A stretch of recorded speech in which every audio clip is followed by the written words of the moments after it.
everyone, and welcome to another episode of the Richard Lewis Show. Joining me this time around, we've got a man of many travels. He's been an esports nomad, currently as well in a hotel, quarantining, about to do the big event on the Valorant calendar. We'll get to that in a moment, but of course it is Josh Sideshow Wilkinson. Thanks so much for joining me, although, listen, I'm not going to be too flattered. It's not like you doing anything interesting. I'd have been upset if you actually turned me down. I know, exactly. I'm just in a room on my own, looking at four walls, and now you've just popped up into my room as as a closest thing I have to a relationship at this point in time is just talking to you right now. So it's like Shawshank Redemption. You want to get yourself one of them posters, Yeah. Start tunneling through. So you'll do for the next hour, and then I'll maybe put a movie on or something. Yeah, I'll try. Like you say, I'll try and make it as entertaining and as painless as possible. But well, look. Actually, let's start in the present, because the way I'd structured it, I was going to go back to the ancient past. Mm-hmm. But obviously, you're out there now in Iceland, gearing up for the event. So just to ease into the podcast, how are things going out there? I'm guessing obviously you're super psyched to be a part of it, and everyone's filtering in. I haven't seen any drama on Twitter unfold yet. No, there's no drama because, no one's even had the chance to talk to each other, really. We've just been, we've been doing some, meetings about how we want to hype up certain players and what storylines we wanted to look at. And me and Bren will do some practice casting and stuff like that before we get into the event. And we've been talking to the other talent, and we've played some 10-man Valorant games with them and stuff like that. But essentially, we've been locked down, and I haven't even met some of them. This is my first time working with a lot of the European members of the talent. Yeah, right. So I haven't even said hello, shook hands, that kind of thing, because we just got whisked straight into isolation because they want to keep a firm handle on the COVID stuff, which is rearing up once again in Europe right now. Of course, it's going to be there. Yep. Mercifully, at least, it seems to be with each new wave. It seems to be not killing as many people, which is good, especially for all of us people who are. I've got friends now that are on their third infection. Yeah, it's like my sister caught it a couple of times. Yeah, because the travel, it's just so hard to mitigate it. I saw a lot back at the start. It was all these kind of esports people that were sudden experts and everything saying, listen, there's no need for anyone to ever catch it if you're just careful. For fuck's sake, what can I do? I can't vet everyone on the plane, can I? So yeah, it's been tough. But I'm glad that was sort of getting back to doing events in person. I'm looking forward to when crowds come back. Yeah, as soon as there's a crowd, that is going to make a big difference too. Sure. There never has been a Valorant event with a crowd at it, really. I think there's been some of the Korean events have just started integrating, a couple hundred people back into their audiences. But that's not been a thing to being a top player in Valorant right now, is dealing with that crowd pressure. It has simply been non-existent. So that's going to be an interesting wake-up call when you get those big stadiums, because the viewership is there for us to have a big event like that where there is significant crowd pressure on the players. Yeah, it's definitely going to separate the wheat from the chaff, because it is it's an underrated skill. I think, there's a lot of some of the best players that I've known in other games. They're players that actually level up when you get to a LAN, because they understand the kind of the machinery that goes into having a good performance at a LAN. They know who you share a room next to, because who's going to stay up late and who's going to go to bed early. They know who's going to be a little bit nervous, maybe still lives with her parents, maybe hasn't traveled before, it gets a little bit shaky. They know who's going to get upset if a crowd gets on their back, or if they make a bad play, and there's that ritualistic humiliation kind of playing out with people laughing at them. Very weird when it happens to you in person in a big stadium event, if you make a horror show play. Obviously from CSGO, Nico in the major final, missing that deagle, right? Dude, I talked to him at the after party. He's fucking mortified. And he's one of the best players in the world. He's got nothing to prove. All he's got to do is get that major. That's literally all that's left for him. in a glittering career. But man, yeah, it really gets on you when you fuck up like that in front of It's a a crowd. different skill set actually broadcasting to a crowd as well, and something Yeah, that it's true. Yeah. a lot of the crop of talent that have only done online broadcasts, or at least came up doing online broadcasts, don't have that skill set. Don't even, haven't thought about that skill set even particularly, because you don't leave that silence in for the crowd reaction when you're doing an online broadcast. It would just be, it would be an awkward dead air. So it is a very different feel playing to the crowd. Yeah, it's good, and also as well, like it's good to get it under your belt, kind of early on in your career, because I've seen a lot of people, they deliver the same online energy in their first early crowd events, and it's just like, nah, that ain't gonna fly now. You have to have a different syncopation. You got to kind of play off the crowd a little bit. I think some casters go a bit too far with it, where it's like almost every time there's been like a timeout, they go back to the crowd. Let's make some noise again. It's like, sure, let motherfuckers watch the game, okay?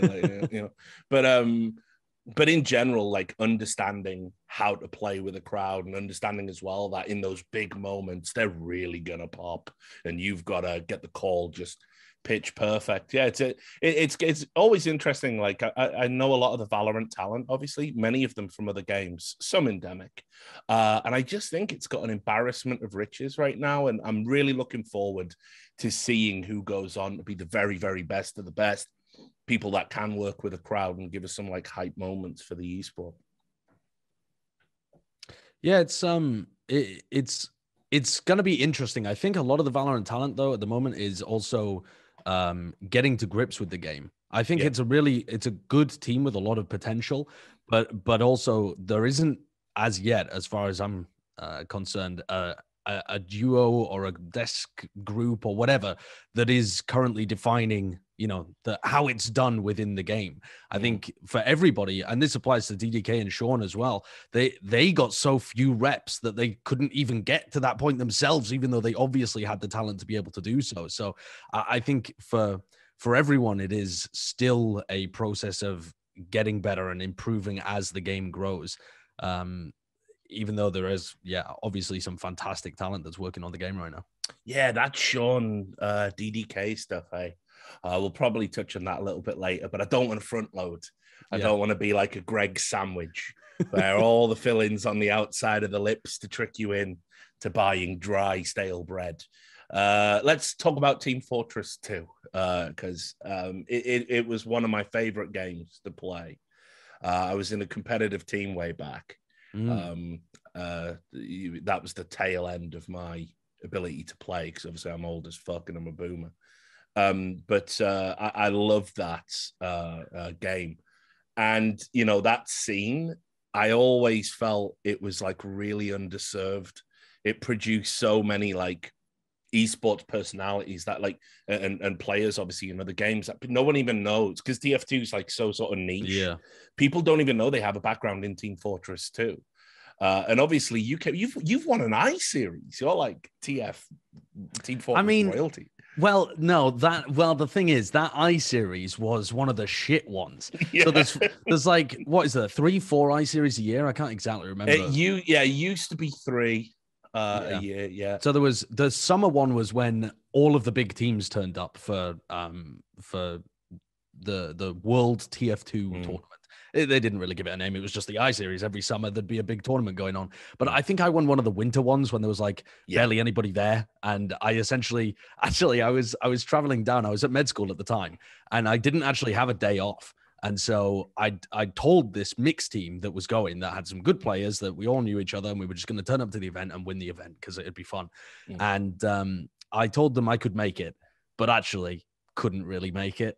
And I ended up running late at a GP surgery where I was doing some stuff shadowing a doctor, right? And had to run home. I hadn't got changed at all, still wearing my my like fairly formal clothes, and I'd packed my PC in with a duvet into a skeleton's box. So it was a box that had like a skeleton had been delivered in it because it was the only large box I could find. One of my roommates had bought like a full-size skeleton to, look at all of the bones and learn what they were called and that kind of stuff.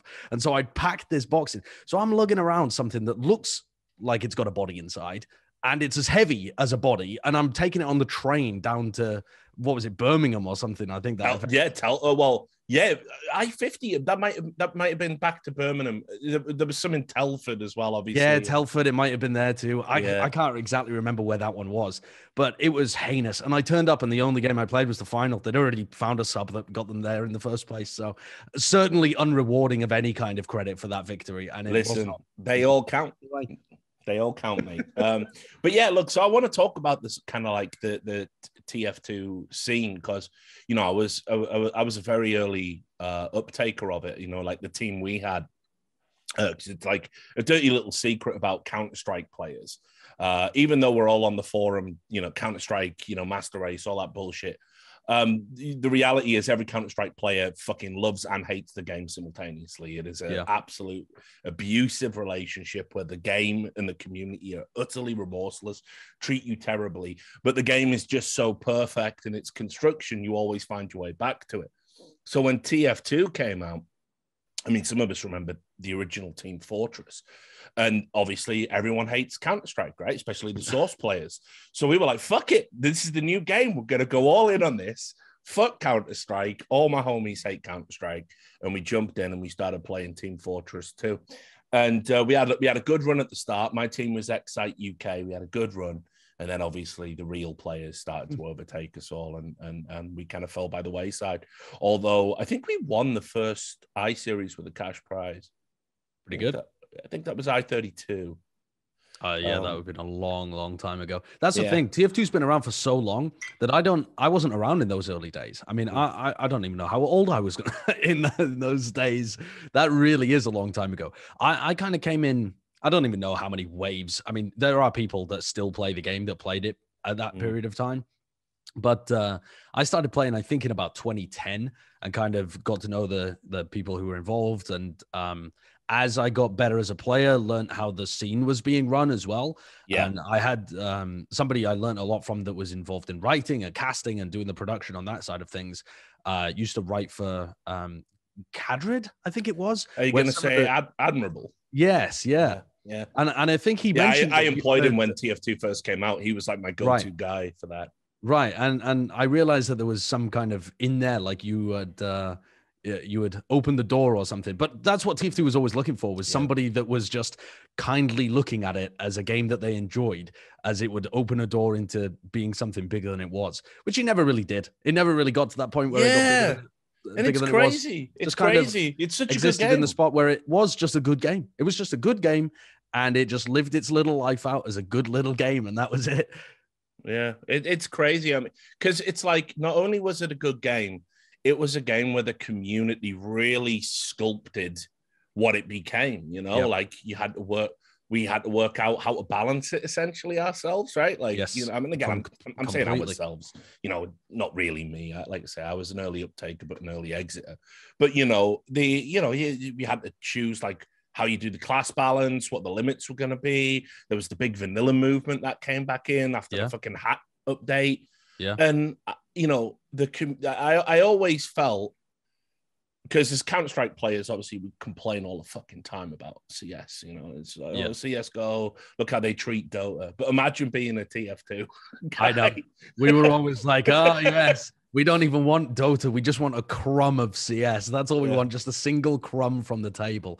But I think it actually developed a lot of people who were able to showcase their skills incredibly well, because it was almost like the quintessential grassroots esports kind of thing. If you wanted the game to be cast, if you wanted articles to be written, if you wanted the pros to be hyped up, and you were a pro, like you were at that level, if you want that kind of stuff, you have to go and do it for yourself. You can't just be the pro on the receiving end. You have to go and actually put that work out in order to maybe motivate some other people to get involved, to reap the rewards yourself. So everything worked like that. I mean, we would go and try and make friends with people at Twitch so that we could get some of our people partnered. And we eventually, you know, we found like somebody at Twitch that really liked us. Apparently TF2 had crazy viewer retention out of all of the esports because it was just a game that people, if you watched it, you were there deliberately rather than accidentally, I guess. So you would watch hours and hours and hours of it. So we ended up getting, you know, some like front page spots and stuff back when Twitch was first blowing up.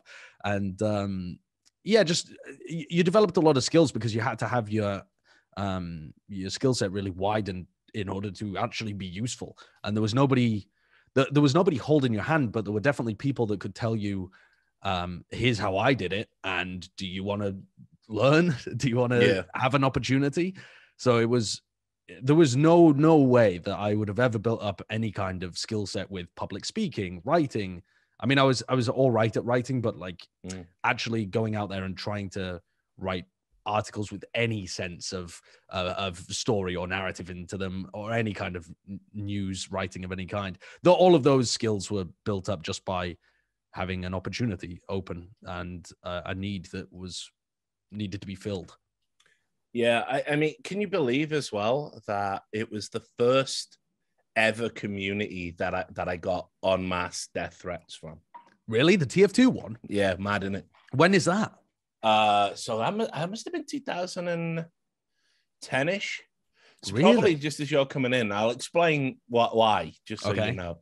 So there was 1 year, and I can't remember when it was, but for the first time ever in the history of iSeries, Counter-Strike Source didn't have the most signups. It was TF2.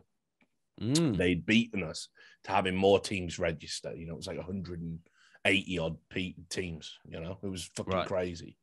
Maybe it's even earlier than 2010. Anyway, me being me, very active on the forums, very vocal. I just said that's cool and everything, but the last LAN you had fuck all signups, and you'll have fuck all signups for the winter event because for some reason you don't count those. Meanwhile, we're going to have another 172 team LAN event or whatever it is. So just shut the fuck up. Like, it's not a victory at all, is it? So I was kind of a bit dismissive of it. And then a pro player, and I won't name him, but it was very, very high level, like as you know, one of the top guys, very famous, said that he was the best part of going to iSeries would be to punch me in the face. That was a quote in an interview, right? That is incredible. And it just snowballed from there. And basically there was loads of people saying, you know, because if I see Richard Lewis at that iSeries, I'm going to fucking do him. There is an incredible, I don't even know what the right term is, but just a trodden down, like short man syndrome kind of attitude within games like that. And it applies, I mean, you see it, the level of jealousy goes across the board, even when there are sometimes like much larger games involved too.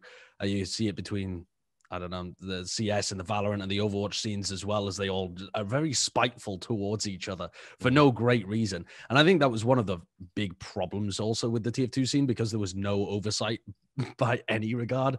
There were just heinous people involved that you had to just try and weed out as a community as well.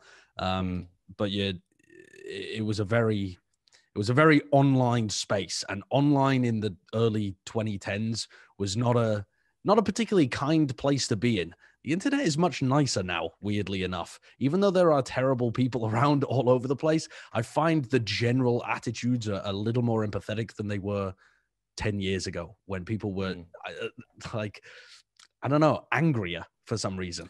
Yeah, there was a lot more tribalism. It was before, it was a time, for the Zoomers. They love it when I shout them out, the Zoomers. Yep. For the Zoomers, it was a time when the concept of esports as a whole wasn't fully formed. So what we did was, it was like, I like this game, fuck every other game.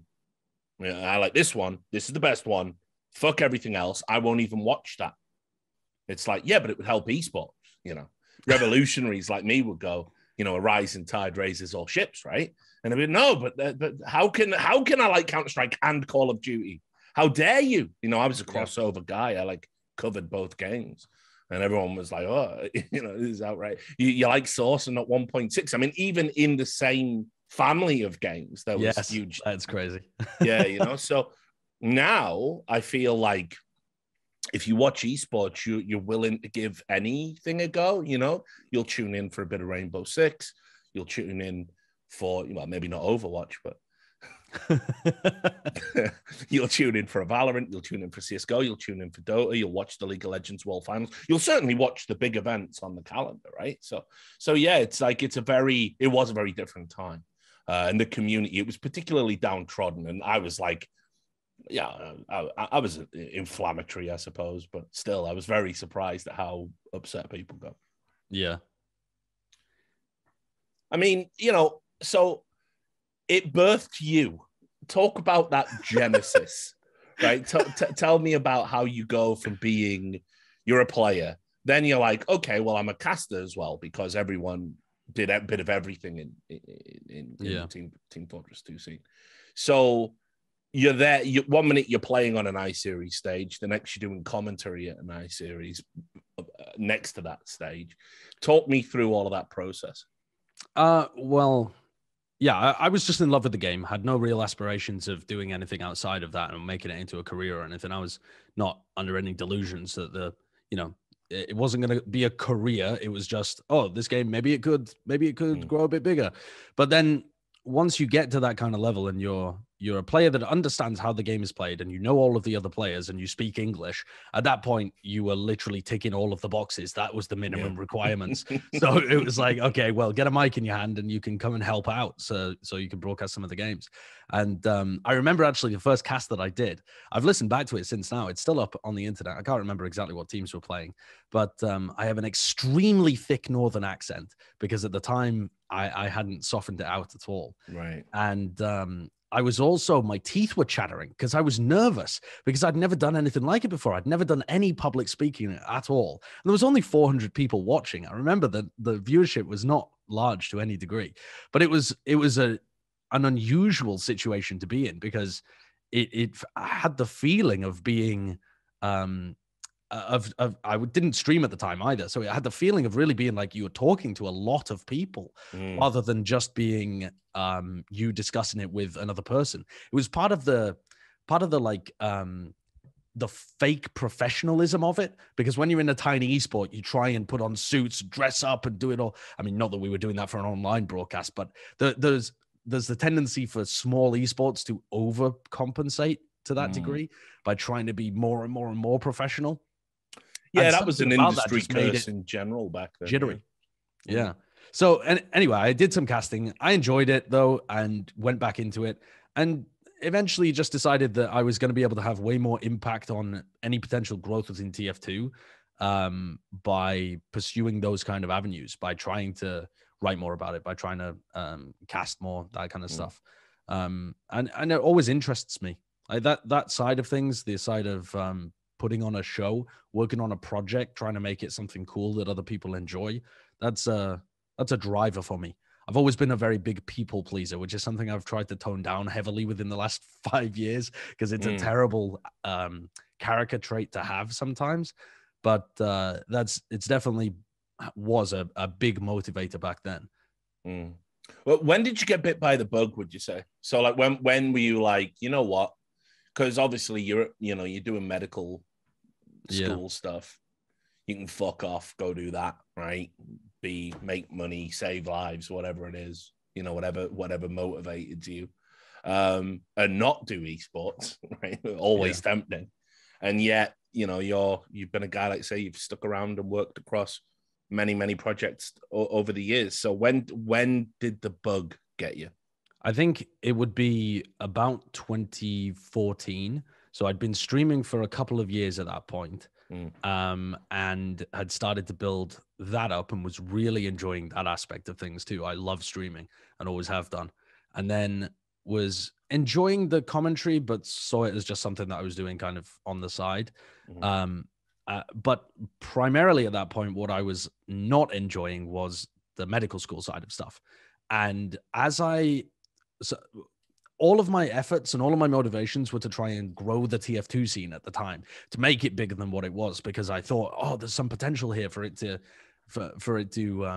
gather some outside potential, some momentum, and be a bit of a grassroots movement in the similar way to like the Melee's revival or something like that. You know, that's where our heads were at. So I would go and look at other people's work within esports, look at Melee, look at how that happened, look at what CS and Dota and those kind of games were doing, and I'd see other people's writing, other people's commentary, and see that there were other people making careers in that kind of stuff too. And I thought, okay, well, maybe then if I put enough effort into this and get good enough at this, I can transition, if the whole TF2 thing falls to pieces, I can transition somewhere else and end up making something of this. So I was very heavy in trying to just dig into the currents within the esports space, wider than just TF2, to try and figure out what was going on within the industry and how viable it all seemed. So let's do it. There was a TF2 to Overwatch pipeline in the early days, right? Like, yeah. I remember talking to a lot of the TF2 guys I was still tight with, and when they moved across to Overwatch, they were like, "This game blows by comparison," which is absolutely true, by the way. But we're here for the money. Like, we've been denied. Yeah. We've literally been walking through the desert, fuck all, for about 10 years. This is our chance. Even if it does crash and burn, don't give a fuck. We'll have made some paper, if we attach ourselves to this. So they moved across. Obviously, I know this might be a delicate part of the podcast that you need to, tiptoe around. But what were your initial thoughts when Overwatch, kind of came out, and why did you go and position yourself to be a part of it? Well, I've been vocal before about this too. I didn't like Overwatch when it first came out, and I wasn't particularly interested in the game itself. I was more interested in that aspect of it, of seeing if I could take the skill set that I'd learned from TF2 and actually make it into a career in some description. I wasn't really caring what I was doing. I mean, maybe I would go and write news articles. Maybe I would do player interviews because I knew a lot of the players and could use that relationship to try and do some of that stuff. So I just thought it's a good opportunity with which to use the skill set I have to actually try and springboard it into a career of some description. And just from talking to the other players, the reason they were positioning themselves in that position too was that they believed that Blizzard would support the product for at least some period of time. So they knew it was going to be much more hands-on than Valve and was going to be supported to some degree. They didn't know what degree, but they knew there would be some tournaments run, there would be some money in it, and there might be some pro player salaries to be harvested as well. And so that seemed promising to me too, because there was no money coming from the top in TF2. I mean, not a shred, not a crumb. So anything is better than nothing when you're a starving man. Sure. So yeah, I knew nothing about Blizzard, had never played any of their games before, was certainly not a fan to that extent. But I played the game and I found some of it enjoyable. I definitely didn't prefer it over TF2 though. TF2 is a fantastic game. At least the 6v6 mode that we created was a fantastic game. The game itself is currently just carnage, but that mode was really cool. Yeah. And yeah, it was very much a career move rather than a passion move. But I think also to that extent, some of the passion stuff about esports is overrated. It's it is. Yeah. If you're trying to make it a career, you've got to treat it like a career. You've got to make moves. I mean, the same stuff with moving into Valorant too. You have to try and be conscious of like, could I work in this game? Can I find things that I enjoy about this game? And I'll say that working in the Overwatch League for years, I was loving my time in the Overwatch League, loving my time watching top level Overwatch, hating my time watching the bad teams battle in Overwatch League because they were dog. But when the best teams played, these big finals, these moments that were awesome clashes between two big teams, the level of team play and strategy that was in there, not necessarily like tactical stuff or big mechanical stuff like I'd really enjoyed in TF2, but the more like small ability cooldown kind of stuff. That was a whole new world of esports appreciation that I opened up my eyes to, because I was never big into League or Dota before. I didn't have a MOBA brain. So Overwatch really opened that appreciation door for me. And I think there's always going to be something that you can like about an esport.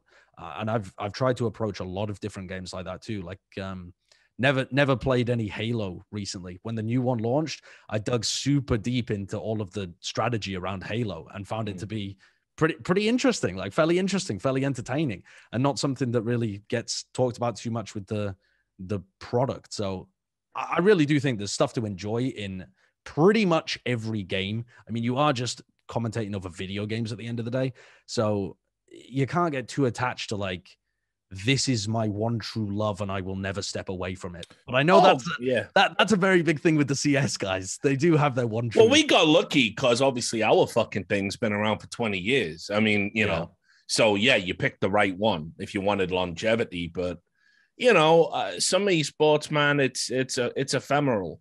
It's a moment. Yeah. And you have a few years and it's good and then it's gone. And you don't ever get it back, you know.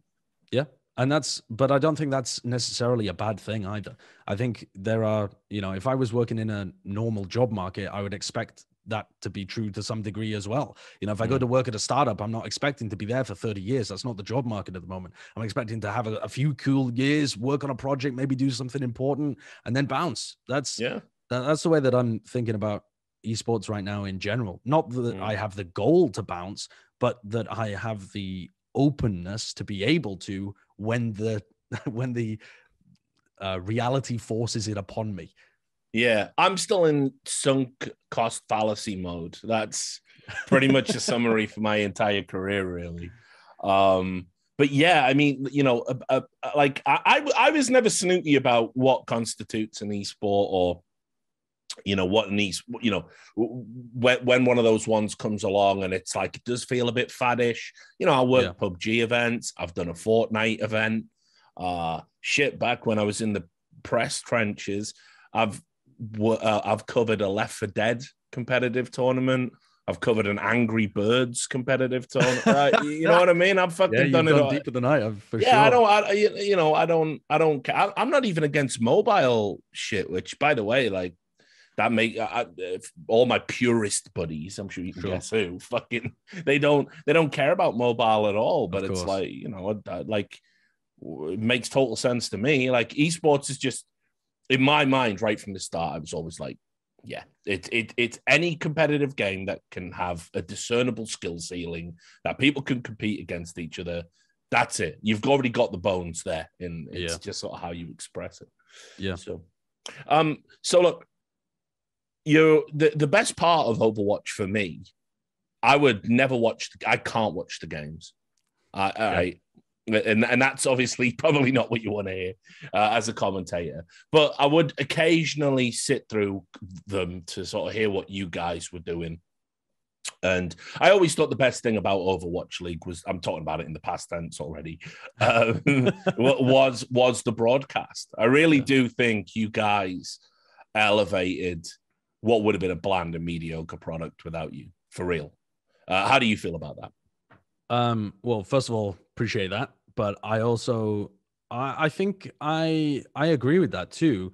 But it's not just so I think 2018, we had probably, I mean, it was like an all-star cast talent lineup. But I also think 2018 was one of the weakest years, because the production side of things and the storytelling and the tone of the show all had such a long way to go before they got to anything recognizable as fun esports Overwatch, which is more what it kind of is trending towards recently. So I think that the talent did as best they could, but there were still serious roadblocks and just a time requirement to shift minds within the people who are actually making important decisions there. But I absolutely think that it was dead important that you got good people early on that had interesting ideas and were able to sculpt the early endemic people as well.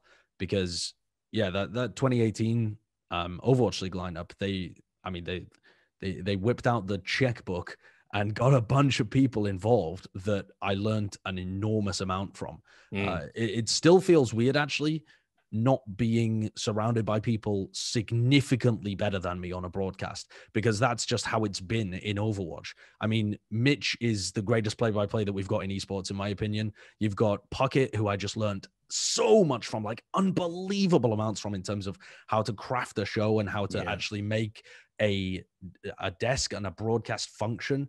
And then a ton of people behind the scenes, Monty, Wolf, who are really good at being able to drive like story, player driven, almost as much as Monty hates the anime analogies, the anime arcs of people's character and the story arcs in general. So and a bunch more people as well that brought in really valuable insights from different areas. So it was just a great melting pot of people that were constantly working together too. It was a very different environment to being on the road, where you're thrown together with a group and you have a weekend, 2 weekends, something like that, to be able to create a show together, and then you bounce and you go your separate ways. This was day in, day out for a full year, living with them, working with them, and just sharing ideas constantly. So it was. You really get a better product when you do it that way as well. Because obviously I've had that experience at E-League, you know, and when we were working in such a close proximity, you know, you do your show, you then go back to the hotel. I lived in Atlanta, but everyone else was staying in the same hotel. So you go back to the hotel, few drinks, you know, out on the porch, you know, every night to unwind. You know, you've got afternoon call time, so it's all good.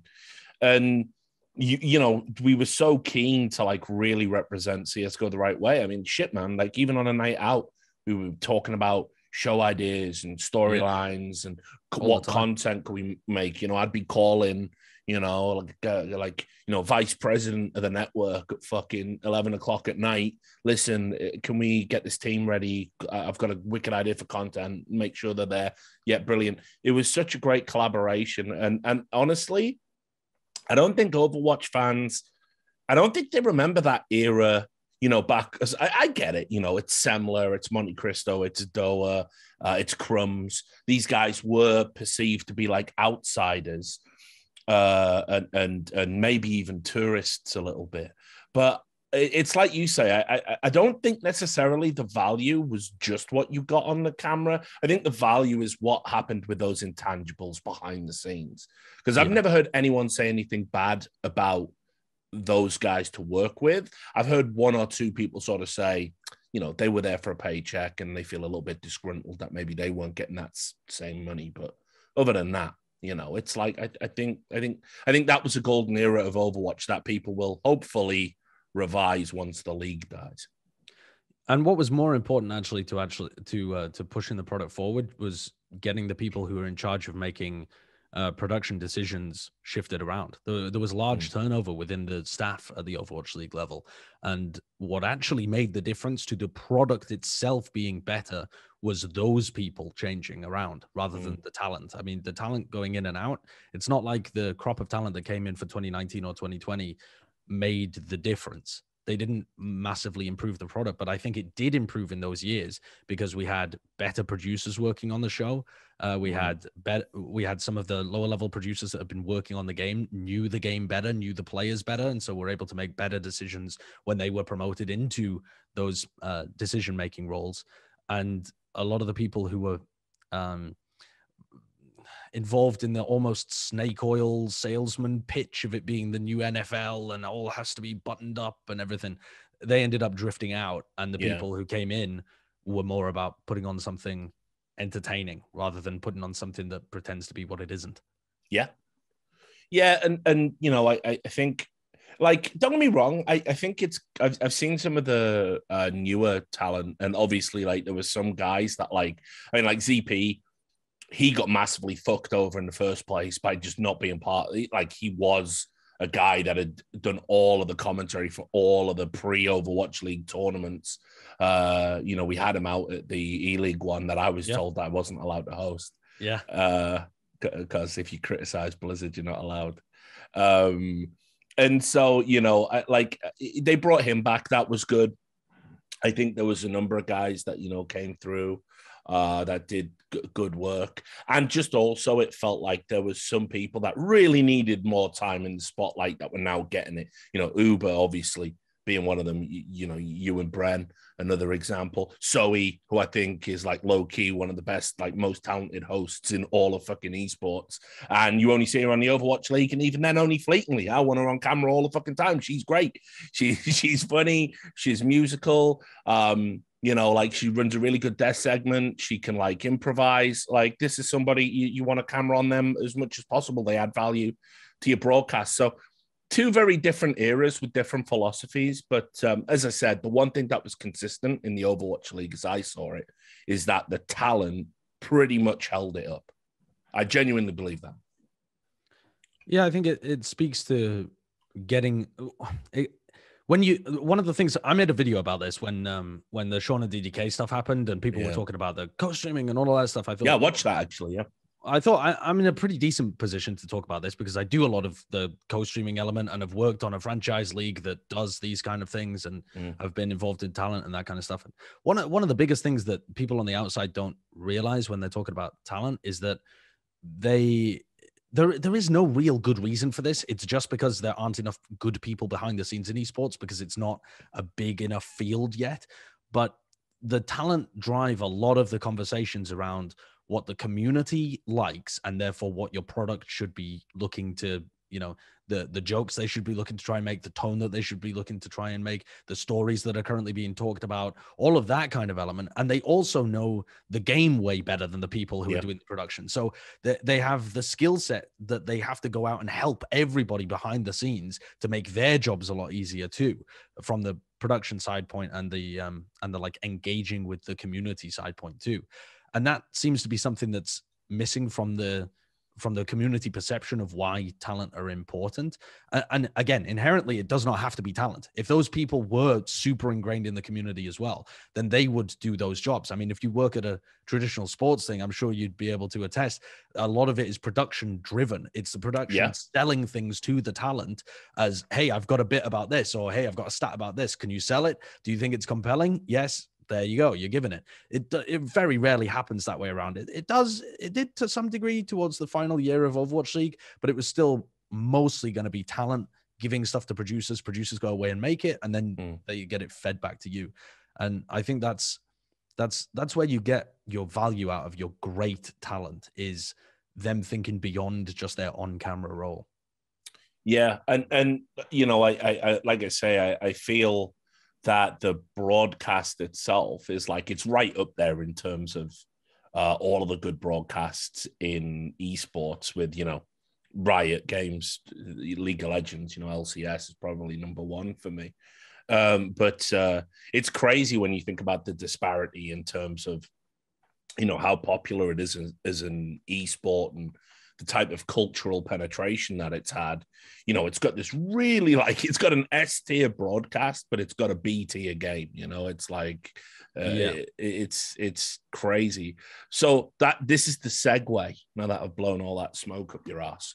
So obviously you must have felt fucking mega aggrieved when it came to negotiation time. And I think I was going to do a report on this, and then I just couldn't be bothered because dealing with the Overwatch community and their fucking just constant huffing of opium is just tedious. And it's like, I'd broken like probably all, like, outside of roster moves, which I don't really give a fuck about.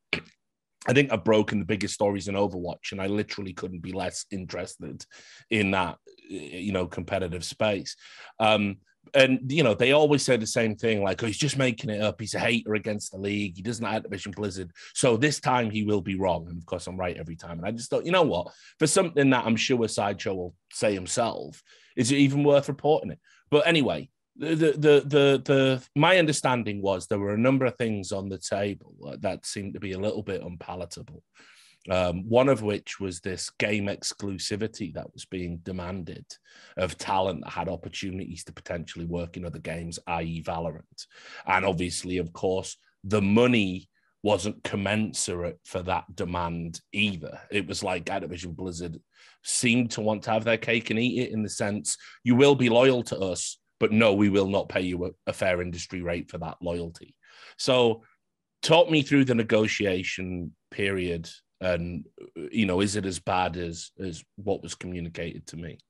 Well, you started by saying you must have felt pretty aggrieved, but I don't think I really did feel aggrieved that year. And I'll try and explain why, but it felt almost like a necessary push out of the nest, because I'd already been making waves into Valorant for the last 2 years, and was doing, for the entirety of 2021, was doing both.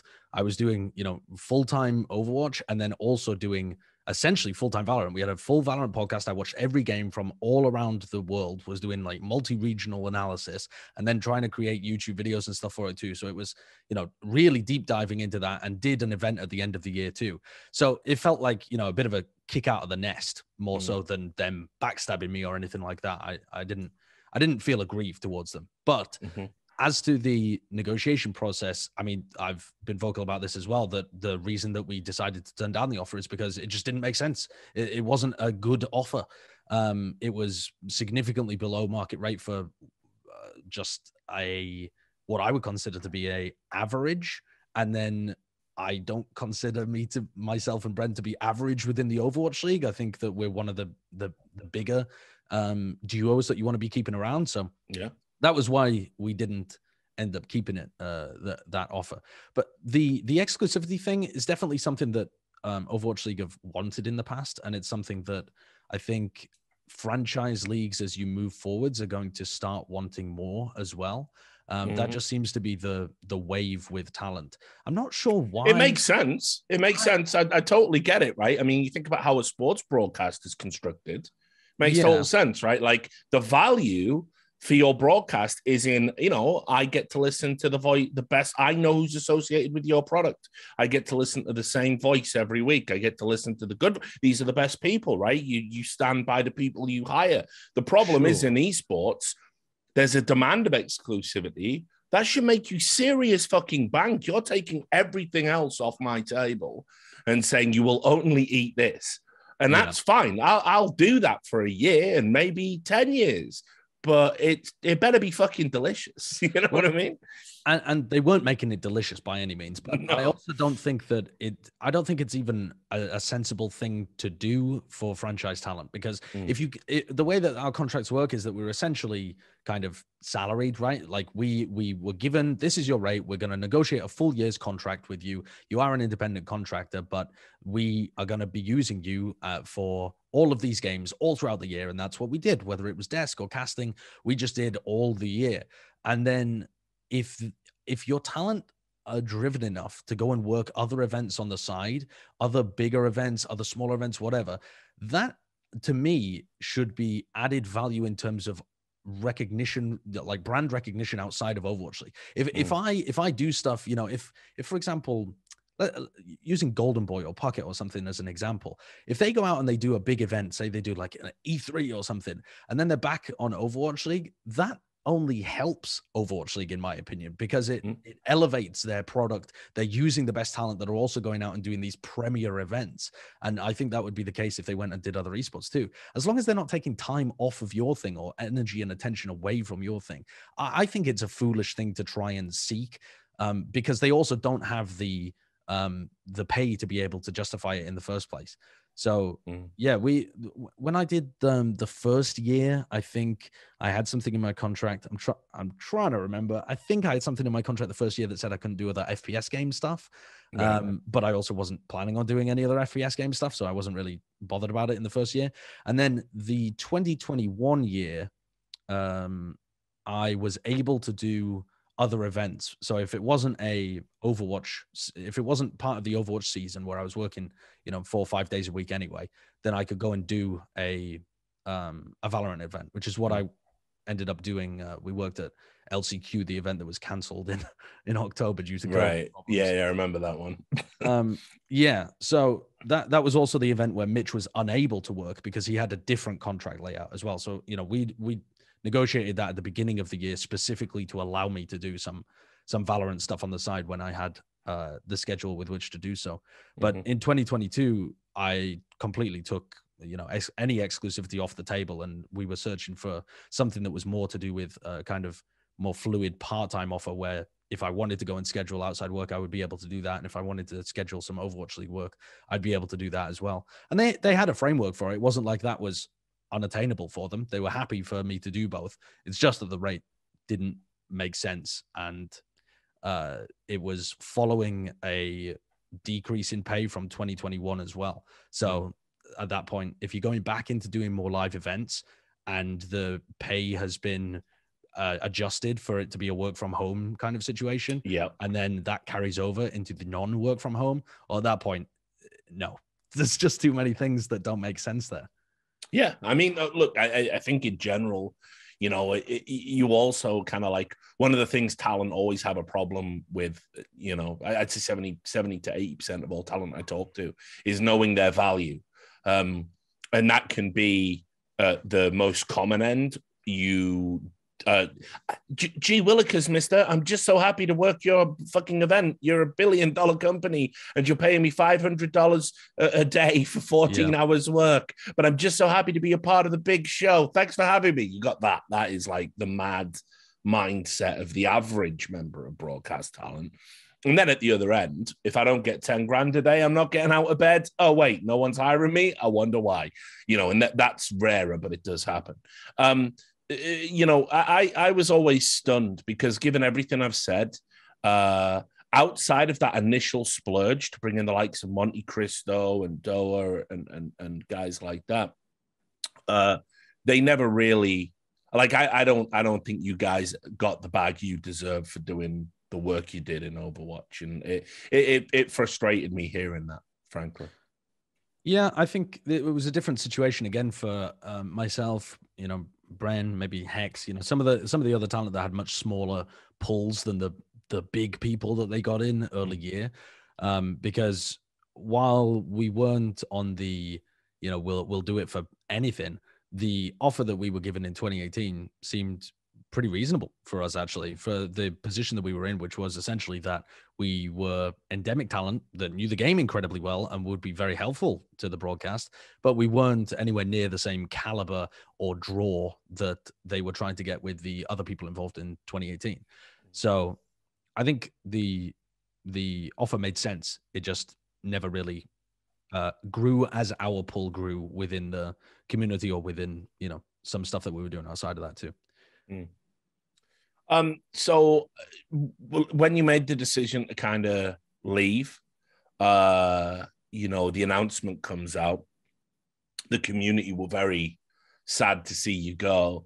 How much of a wrench was it? I mean, because like, you've got to do right by yourself.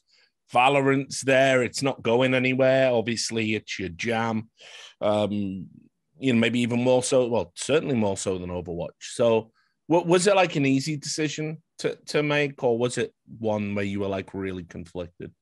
No, it was a fairly simple decision. I think the writing had kind of been on the wall for the last year that it was it's kind of we could see that the growth potential for the game was purely, and I still think this, the growth potential for Overwatch is purely just based on whether Overwatch 2 is going to explode. And even if it does, I mean, we're still working the game in terms of doing podcast stuff. We, you know, casted a show match. We still have relationships with the different teams that are being run, so we can, you know, dip our toes back into that if it should happen. But there's no reason to heavily invest and tie yourself down there if it limits you from doing other things and growing your career in other avenues and other, you know, games. Like I was saying earlier, there are esports that are a bit ephemeral that have a cool time, and then it doesn't make sense for you to continue with them. And that just happened to be where we were at with Overwatch. We were considering leaving the previous year, but we decided that it didn't make sense because the Valorant scene was too nascent for us to really get anything going in there. And I know that Shauna DDK jumped in very early on. Oh, yeah. We kind of saw that there would be some horrendous pitfalls with doing that at the very beginning. So we didn't want to completely jump in. And in fact, had we decided to stop the offer that year, me and Bren would have both just done full-time streaming and podcasting and stuff like that. And then still only jumped into Valorant probably either for the big events or for the year after this one.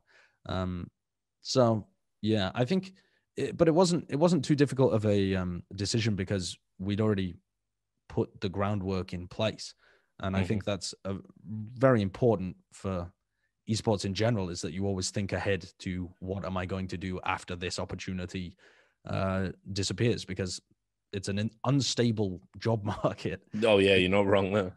It's crazy. So yeah, it's why have some idea.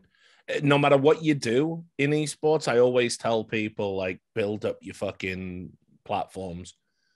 Build up as many as you can tolerate doing, as many as you can make time for, because as long as you can cultivate a community, and that's the most overused word in esports, but I think what I have, right, is for, I've been on Twitch for 10 years, and I've got a community that's got 10 years of deep lore.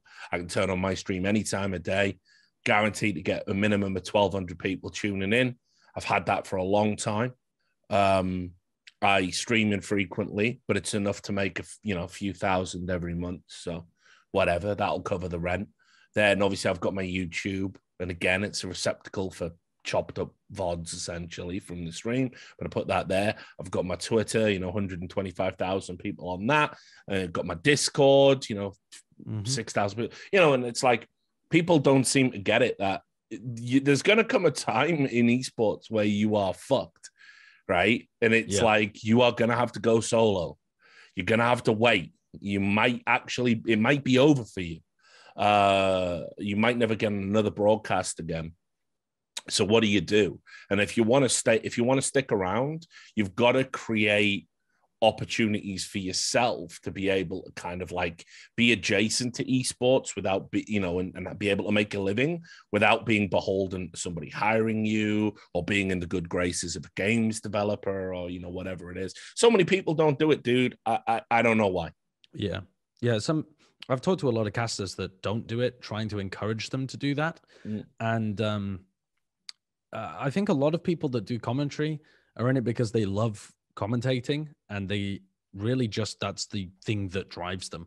And they don't have they're very driven by motivation rather than being driven by a level of discipline.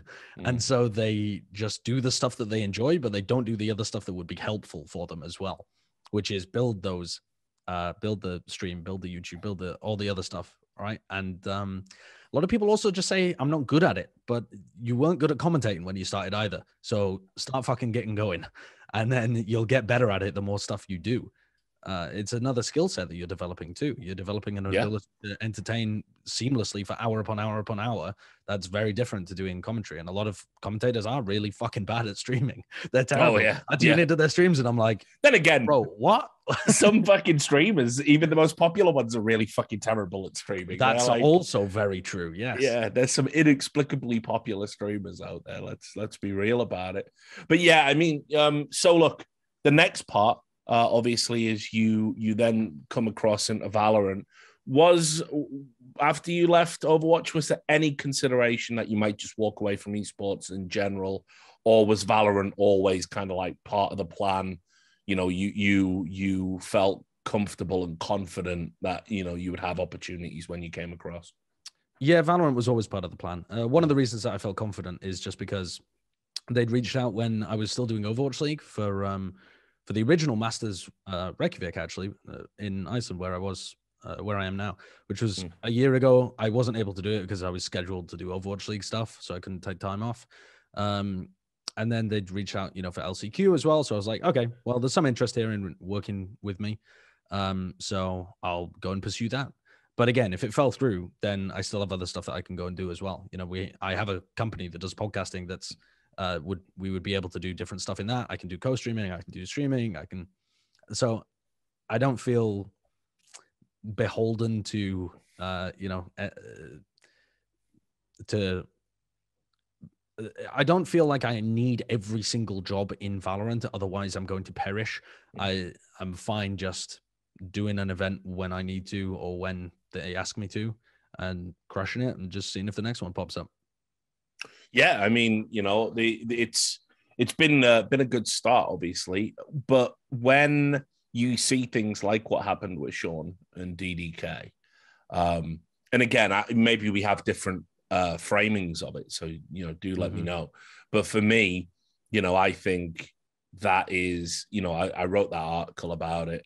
Yeah. It's just Riot's MO. They break up powerful duos. They pit talent against each other because they want to hold as many cards as possible when it comes to what type of stories get told, and also when it comes to who gets to work a broadcast, and honestly, how much they want to pay on that. And if you keep talent in this constant uncertain state and constantly hostile towards each other, Riot can thrive in that environment because they get everything all their own way. So for me, maybe not everyone agrees. I think it's fair to say that Sean and DDK were forced to do other things by Riot, simply not allowing them to go on and be what would have been the best duo the game had. Yeah. And I think they certainly have a track record that would strongly lead you to believe that. I mean, when you lay down the article, they simply have done it so many times that should be everybody's assumption.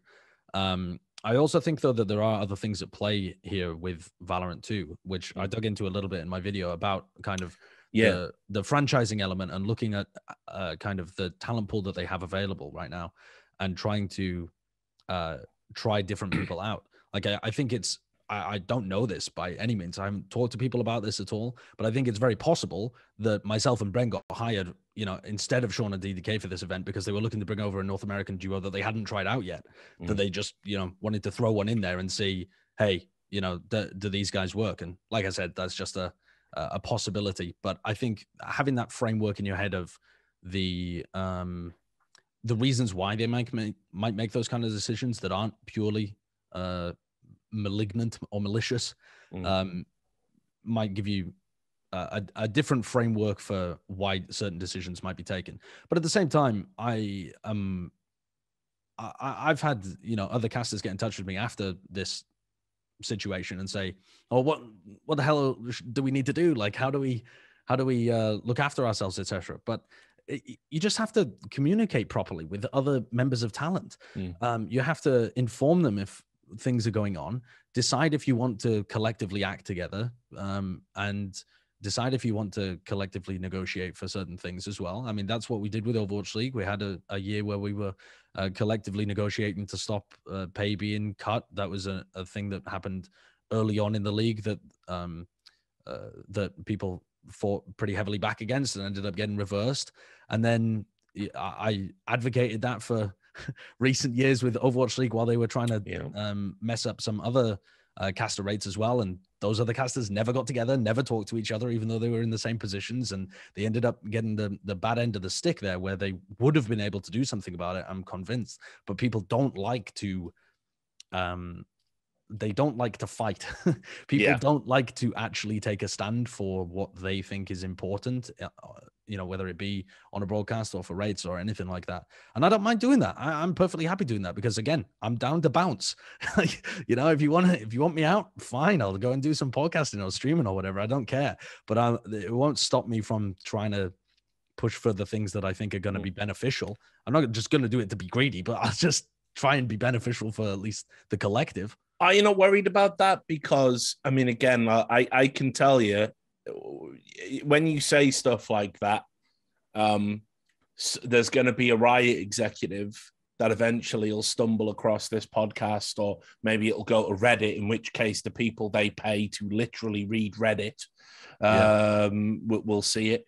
And, they're going to go, this sideshow, he's talking to Richard Lewis. That's a problem in and of itself. And now he's saying he doesn't mind conflict and, unionize the workers, that kind of thing. Yeah, exactly. Because I'm the same, man. Like I'm like you. I understand why we can't have talent unions, because we are going to be opposed a little bit in certain areas. I get why there hasn't been one in esports. Like Sideshow is worth more as a caster than Richard Lewis. But let's say we were both casters, we were both vying for the same gig. Do I undercut you to fuck you out of a job so I get my shine? It's way easier with franchise talent. If you have a talent group that's all locked in for a year, that becomes way, way easier to advocate for each other because you actually aren't competing with each other to any degree. I mean, you could maybe argue you're competing for slices of the talent budget. Like if you get a raise, maybe it actually creates somebody else getting a cut or something. But most of the time that doesn't happen. They're not fixed budgets. They have some level of flexibility. So yeah, definitely if it trends more towards a franchise model, you can do stuff like that. I mean, I've seen it happen within Overwatch League. And as to your question of whether or not I'm concerned about it, no, because the other thing to do is just keep stumming like, oh yeah, no, everything's fine over here while you're just watching people get fucked left, right, and center. Yeah. So I'm not saying that I'm going to be like, rallying the troops or anything, but I just, you need to try and create a culture in which people feel comfortable talking about things like their rates and whether they have gotten a certain gig and advocating for other people. I talk to Riot. I tell them, who I think are the best talent and who I think they should try to reach out to, some talent that they didn't hire for this event that I would advocate for in the future because I think they're worthwhile picks. But again, I'm not gonna, if they don't get picked up, I'm not gonna try and gather everybody together to force their hand because we're not in a franchise system where people are locked in for a year. People don't have long-term contracts right now. So, if I do that, then I'm just knocking somebody else out of the job right now. It's more to do with, egregious oversights of power by the developer. There has to be some level of collective, at least conversation in order to account for that. And it's somewhat missing within the space just because of how young it is. Yeah, listen, I call it the tyranny of the developer that we all kind of live under. And until we can get some kind of like legal case where somebody essentially takes a developer to court to have the right to run an esports product about their game without any kind of like licensing on the basis that it's like, I don't know, not an IP lawyer, but, transformative or something like that. And that just completely freezes. So if a game exists and you want to run an esports tournament for it, you can fucking go ahead without having them stick their fingers in the gumbo. If we could, because the biggest stumbling block to a lot of stuff in esports, unfortunately, it's the motherfuckers that make the games. Yeah.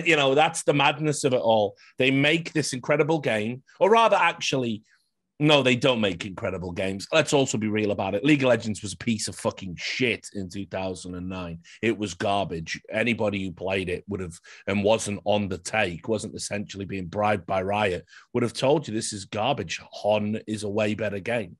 Shit, fucking Dota, the original one was still better.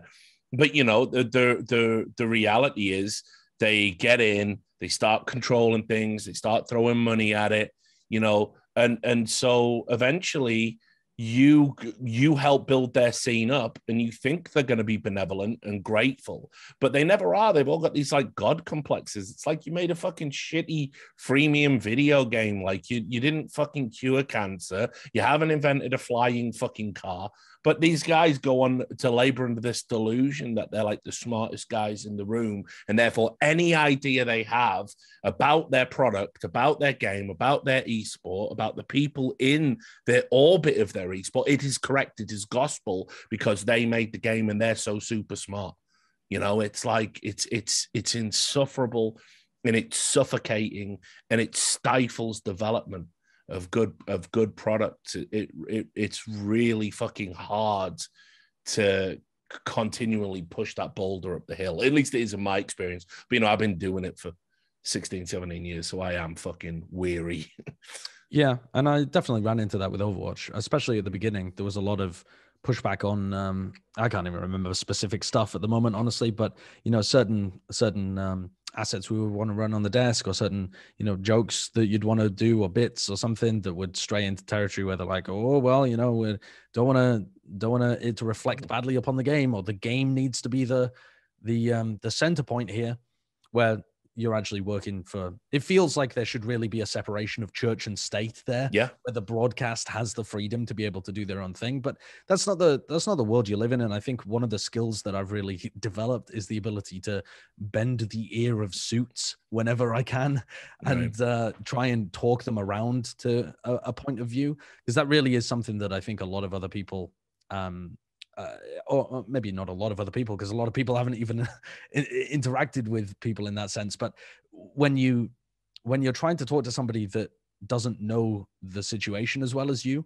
but controls all the power, you have to try and be a bit, wiggly with it, where you're showing them all of the benefits to it and really trying to be as persuasive as possible as to why your idea is a good idea before you even step into the conversation with them about asking for something to change direction. But the more efficiently you can do that job, the better you end up getting your way of things more often. Yeah. How's it been so far with Riot? Because listen, I get, when Valorant first came out, they did the same thing. Hell, they even gave me beta access. If you can wrap your head around that, me, I used to be an interview question. What do you think about Richard Lewis's journalism? If you said it was good, you didn't get hired. But when they were like, new game, new people, new start. And me, I'll always take people at their word. And honestly, I still believe it's going to be a big esport. I still think it's a great game. I gave it a good review, even though the fucking subreddits rewrote this like fan fiction where I gave it a bad review.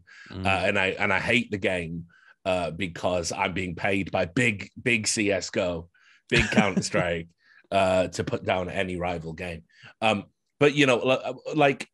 so people are telling me, oh yeah, it's good actually, Riot. Listen, and then other people are telling me Riot just fucking, they don't listen. And actually, it's been really hard to have channels of communication. So what's your take on it?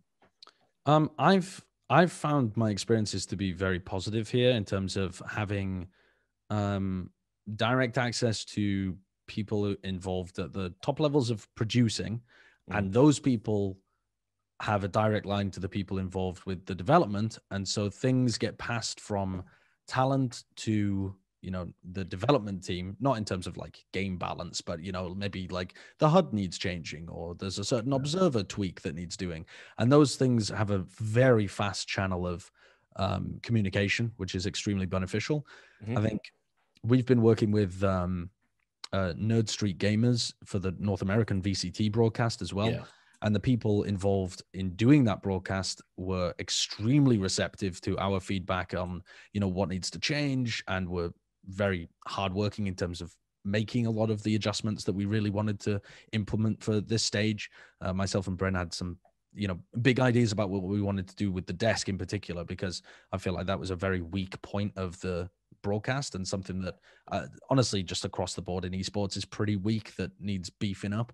So we came in with a lot of stuff that we wanted improvements on there, and they were really happy to work with us to that degree. I think some of the downsides, at least from what I've heard from other casters, because I haven't experienced it myself, are like people having their duos split up, or they want to try people working with other people, etc. And I come from that with a little more of a nuanced take as well, with this specific examples that are happening, or these specific examples, because a lot of the duos that are currently in Valorant are not the best duos that you could put together. I mean, I as a talent, I feel like I could make better duos than not, maybe not the premier duos, but even them, I think that there's not like a perfect duo at the moment in Valorant, to the same degree as like you look at some of the best in CS and you have some immaculate pairings that really bring out the best from each other. And I think a lot of those pairings, I made the analogy in the video that I recorded to player-run teams, in the sense that it's just 5 guys that get together and they have a run at a tournament, and then if something goes wrong, we'll kick someone, we'll bring someone in, we'll try and figure it out on the fly. There isn't like an overarching vision to finding people that have really good pairings together. If you're just a caster, you don't tend to have that level of introspection a lot of the time, I think, to your own cast and who would be best partnering with. And sometimes that doesn't work because they're not available, etc. So at the beginning of a game like this, I think there is some degree of value to trying different casting partners. But some of the stuff that was proposed, like for example, having Mitch casting with DDK and Sean for LCQ, just made no sense whatsoever. Yeah. And I had no idea why they would have proposed that. And I'm not trying to imply here as well that the people in charge at Riot know who the best pairings are. I just think that I think the inherent reaction to somebody looking to experiment with that from a caster would be, no, fuck off, I've got my pairing, that's it, I'm set for life. But some of them could definitely benefit from a bit of experimentation or different partner selections there. And I think at the moment, hopefully that'll calm down, and it seems calmed down as well within Valorant currently, because I think most people now have a pretty set duo that they're working with. Yeah. So look, I'm gonna ask for some predictions and stuff at the end. I'm trying to keep one eye on all the topics and the time, because I like to keep these about 90 minutes, and we are coming up to it. But let's talk about podcasting. Yep. Plat Chat. I actually watch Plat Chat when I have time.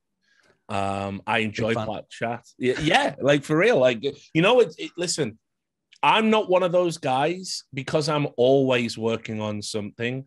I'll be honest, I'm not one of those guys who makes a lot of time for esports content. I don't even watch all of Thorin's videos, and I do a podcast with Duncan. Like, if he's doing a 3-hour interview with the Quake Pro, fucking lig my balls. I'm out. Like, I never, you know, even I ran a Quake website. I just can't. I can't. Yeah. It wasn't really my thing. When Quake Live came out, I had a dabble.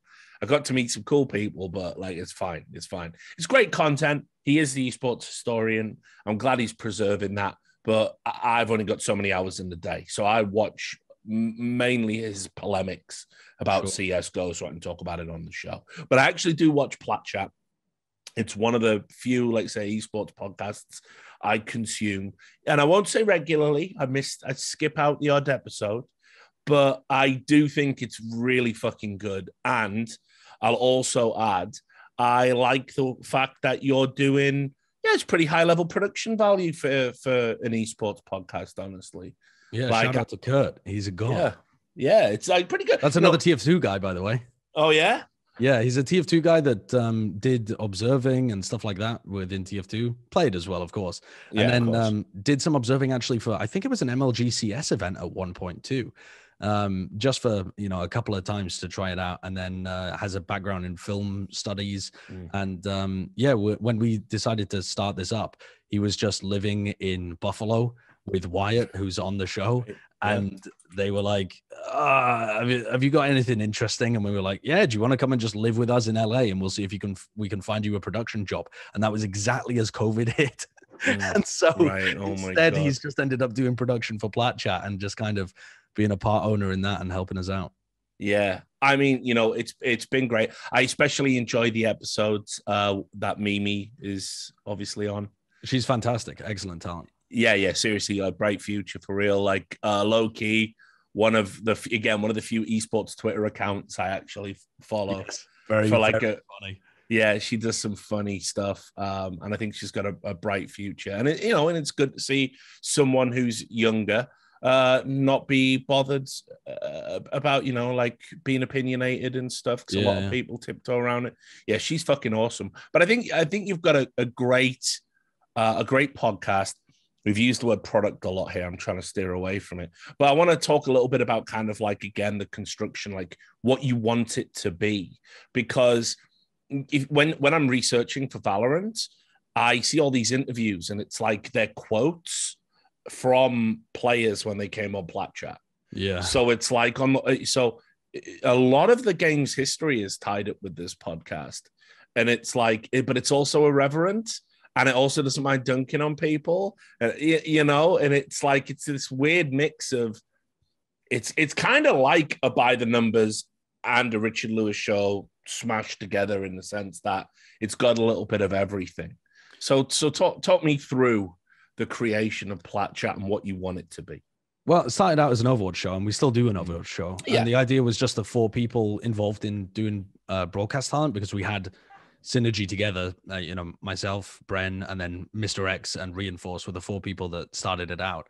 And we just thought, oh, well, we'll just talk about the games and we'll actually talk about the stuff that people want to talk about rather than being pinned down by the banalities of, here is the match, here it comes up, this is your schedule for the day, this is the groups, let's pick a head-to-head. We just get rid of all of the bullshit. We're assuming that our core audience already follows, at least to some degree, the games, and we're going to dig into what we think are the cool pieces of the story that actually matter, or a cool piece of news that we have the option, even though we're official broadcast talent for Overwatch League, or now official broadcast talent for VCT, we can talk about stuff like roster rumors that you can't discuss on the main broadcast. We can talk about controversies. We can talk about bad rulings by Riot or bad rulings by Overwatch League. We can do all of the stuff that you don't get a chance to discuss on the broadcast, and you could do it in that platform, and you can be honest about it in a way that really, I think, resonates with your audience that's used to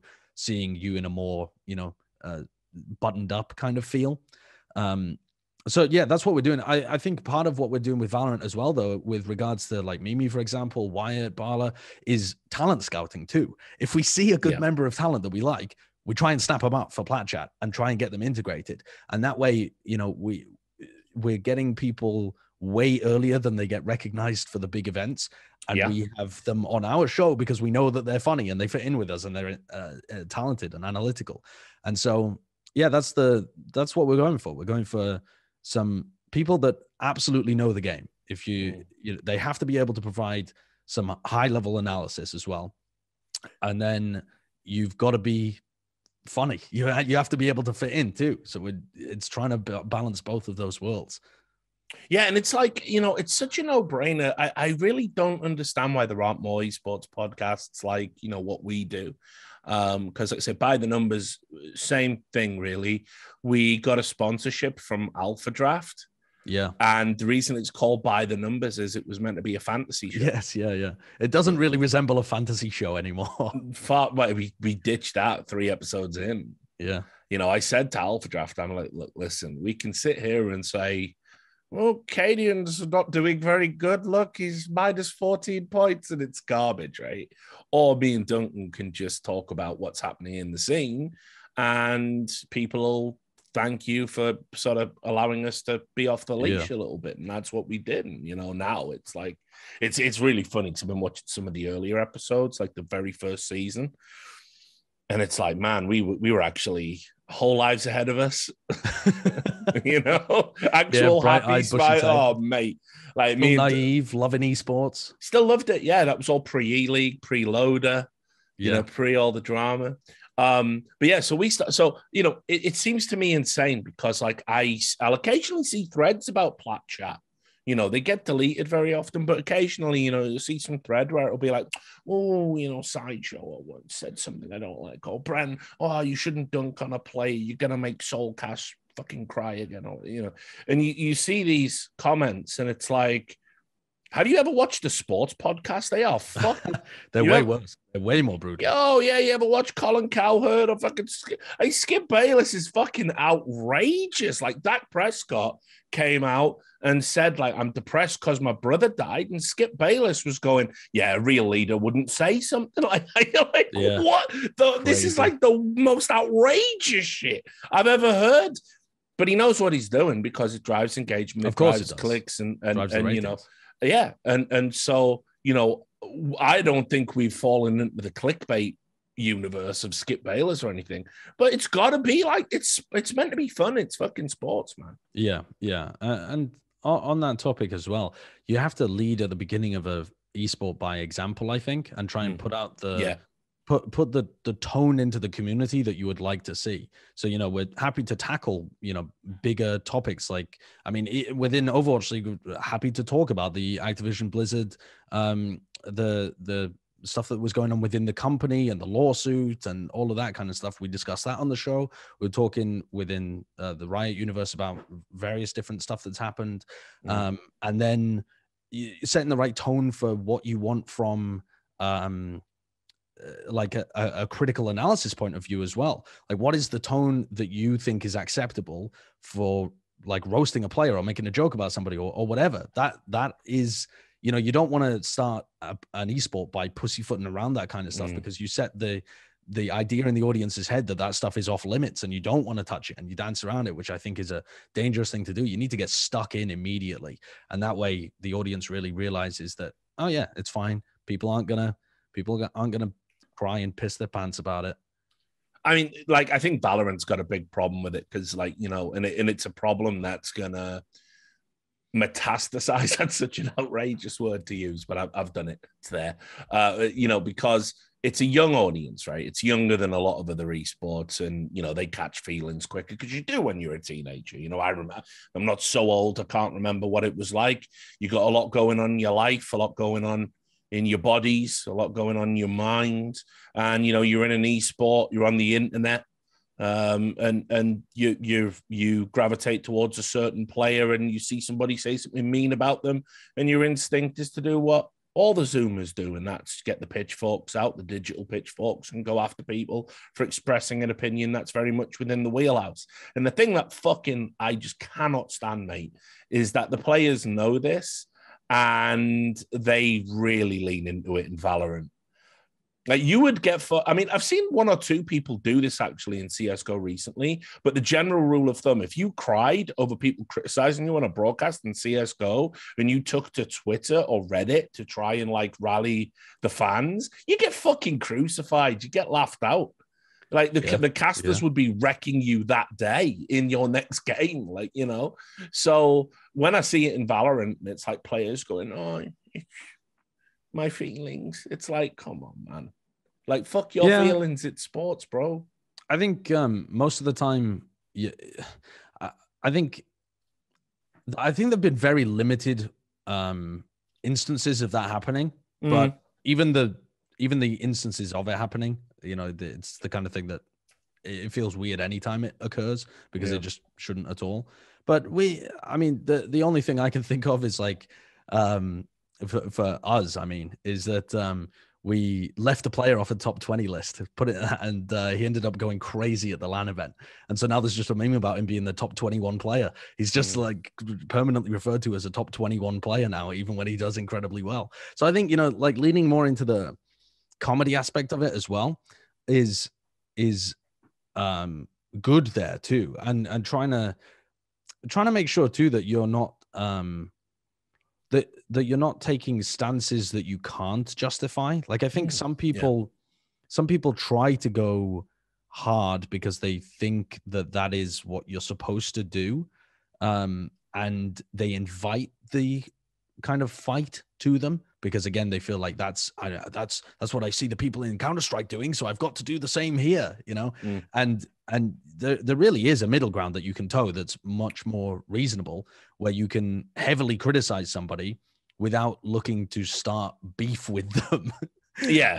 And so, you know, and you can roast people. You can roast people in interviews. You can bring people on your show and roast them, as long as you've got some level of charisma and rapport with which to do it, and they don't feel like they're being personally attacked. So I don't know. I think I've personally had a huge amount of fun interacting with the pros in Valorant because a lot of them are not as they're on the like come up phase of their career where they're still experiencing it for the first time, and they're interested in, like, you know, they're excited to be on an interview show, for example, because they haven't had many interviews before.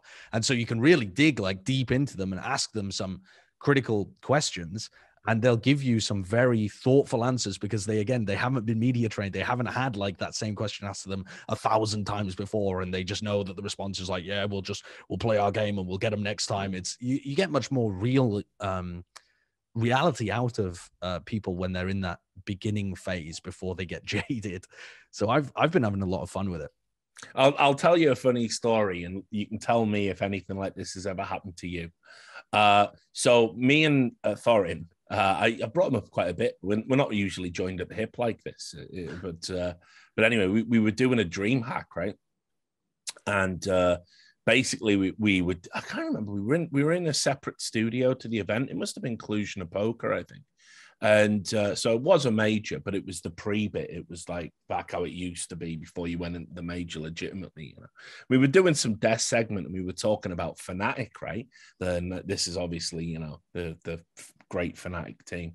And a picture of Flusher came up, right? And it was a terrible photo. I don't know why anyone would have agreed to this. I mean, I'm not the most photogenic dude myself, but like there's limits. Yeah. You know what I mean? He was like, all his hair was all straggly and like greasy. And he had this like, it basically, it was like somebody said to him, look at the camera like you've just committed a crime. I won't specify the type of crime. And he was like it was just gross. It was a really gross photo. And it came up, and Duncan just went, man alive. Flusher looks like he's been holding on to the One Ring for a few years, right? Like, so, and obviously, you know, we're buckled, we're laughing, right? But then Fnatic heard the clip and they went to DreamHack and were basically saying, like, pull Duncan off the broadcast or we'll pull out the tournament. They got major ass pained over it. And we had to smooth it all out. So I don't know if you've ever ran into like orgs or like players like catching feelings and like blacklisting you or trying to apply pressure because there was one time at the beginning of the Overwatch League in 2018, actually. I think it was about a month into us doing the desk. And I can't remember who had said something, but someone had said something critical about the San Francisco Shock. And I think they'd lost a few games or something. And they were like, hey, this roster, you know, they're looking pretty poor right now. They're just gonna be a bad team until they get they had two players that were 17 years old and they were ready to turn 18 about halfway through the season. And they were basically like, this version of the team is a bit of a write-off right now. Okay, this game, it's gonna be a stomp. Just prepare yourself for it. But if you're a Shock fan, you need to wait until July. I think that was about like the gist of where it had gone. But they'd leaned heavily into the bad part. They were like, this team is trash. They're not going to win them round. Okay, listen, if you're a Shock fan at home, just turn it off. It's going to be brutal. You know, like hamming up the bad element of it, with the point being that the expectations are incredibly low. Wait for these next two players. And the Shock got pissed off about it. And they got in touch with the league, and the league were like, okay, you know, we need to tone this down. But I'm kind of trying to reconstruct what happened on the desk because no example was ever given to us. Yeah. And that's just like my bare memory of what happened. And so it was incredibly vague, unspecific feedback being given of like, guys, you just can't be like too harsh to people who are bad. And we were like, no, that's not actionable feedback at all. We can't do that. If you have something specific where you think we went over the line, then please bring that up to us and we'll assess, okay, maybe we did go over the line. You know, it is possible that we have gone over the line. I'm not ruling that out. We're not perfect. But unless you're going to give us something specific and tell us where the line is or where you think the line is or where the org thinks the line is, we're certainly not just going to take the vague, broad feedback. Don't say that, you know, don't be too mean to the bad teams. We're not going to do that. Yeah. So that was the only instance, and it happened within the first couple of months. And then we basically just got, you know, there was never any feedback delivered like that again because we pushed back against it and realized that it was silly. And again, man, think about real sports. Sure. Like, Jesus, think about Roy Keane after Man United have been beaten 4-0. You know what I mean? Like, what the fuck? It's like these esports kids don't know how good they've got it because, like, the real shit hasn't even started yet. Like, when the contracts scale up, when a really big franchise league really pops off, because it's gonna happen, you know, probably 5 years from now. Wait until like losing a game, like, you know, and you've got millions of people on your back, not just 100,000, 200,000. Yeah, man. One of the interesting things that happens at the moment in Valorant that's somewhat related to this is that because I do constant VOD reviews on my stream, so I'll do a stream, I'll do a, you know, maybe sometimes it'll be a co-stream, and then I'll do that into a VOD review. I'll have, you know, somewhere like 1,000 people tuning in, watch me break down a map. Sometimes one of the players will come in that I'm doing a VOD review of, and they'll lurk in the chat, and then they'll occasionally post something. And so most of the time, I'm kind of going in on some of these players because if they're losing, there's a lot of people. It's still a very early esport. No one's playing perfectly right now. A lot of people making some really dumb decisions that I think, if they were reviewing the tape, they would agree. There's some pretty bad decision making going on there. And it's very rare, but occasionally I'll get someone in the chat that's like, well, the reason I did this is because player commed this. And I'm like, dude, go and watch your own tape. Don't watch me watching your tape. That is a terrible way to try and input your feedback as a pro player. But most of the time people are just very jokey about it. And they're like, I'd pull them on the fucking stream. You disagree? Let's fucking argue about it, bro. Like, come on, mate, fucking debate me, bro. Yeah, well, that's the clout move, isn't it? Yeah, I mean, they're fucking babies, these players. The Valorant players, the North American Valorant players, I should stipulate. They're really annoying. I've been watching all of this stuff unfolding with George, George Getters, or George Guesses, as they call him on the subreddit. I've been watching all of that, and it's like, wow, it's really pathetic. Like I tell George this to his face, like, you don't help yourself, mate. But fucking hell, he is one of the people that loves to pick the fight. He loves to put out the inflammatory comment and loves to stir it up. But and then he gets pissed off about the reaction. I know. You can't be that you guy. Have it both ways. You exactly. You can inflame things and get the clout off the back of it. But then you have to deal with the consequences of that afterwards too. Yeah, totally. But I've been watching all the players that every time he reports something, fake news, he's lying, that's news to me. And it's like, guys, just fucking leave it alone. This is the sports ecosystem. You get paid.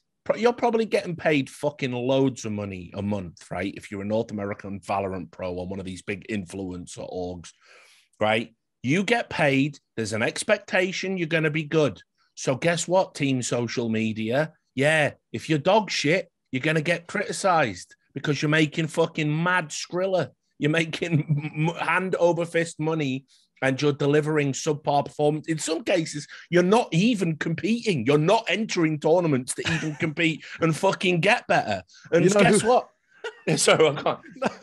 You just reminded me though that the most relevant person actually that has recently gotten mad at anything I said on a broadcast in the last 5 years was Nadeshot when he was doing a co-stream. Oh, bro.